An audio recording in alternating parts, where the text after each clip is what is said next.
Rawera moro ma jahigni 22 mikum mar twech mochwere e jela tok yude gi ketho mar bambo nyathi moro manyako e gweng' moro ma Sondu e tong' mar Kisumu gi Kericho. Tommy Oluoch Odhiambo nobambo nyathi manyako ma jahigni 7 kende mane en jirande higa mar 2024. Simfros Okinda leronwa wachni.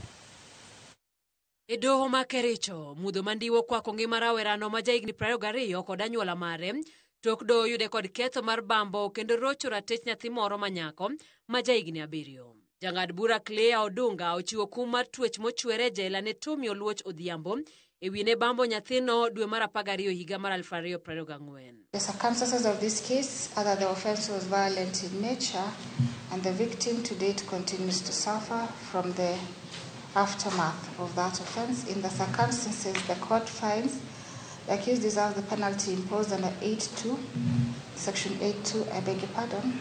Accused is sentenced to life imprisonment. Kaloro kod mi nyathi manyako no, Tommy Oluoch ne en jirande manodak kod anyuola mare e landi ma gin bende ne gidake. Nyathina ni norepi e dala mar Sondu gi jirani, to jirani tok repe nowuok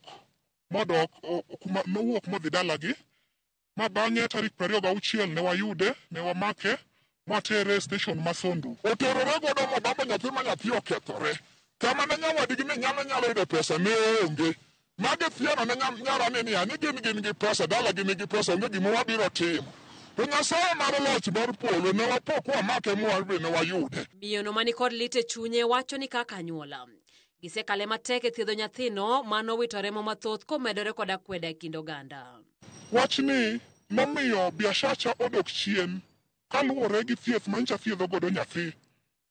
To nayudo wich kuot bende gi achaya mang'eny kaluwore gi kaka ne koro iwuoyo kuoma e taon ma antie Sondu. Kagirwako ng'etono, anyuola mar nyathi manyakono ojiwo jonyuol mamoko ma nyithindegi nyalo bedo ni osekale gik ma kamago mondo kik ling' kendo many ratiro. Wechayo nyar ng'ato kinene taon, timako nyathini titimo godo timbe maricho. To kasto iwacho ni mijensi ni nyalo.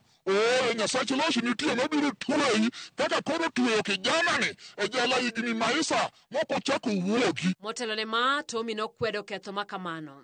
Kata kamano tok nonro do yude kod ketho kendo koro biro chamo oganda ngimane duto. Simfros Okinda, Ramogi TV.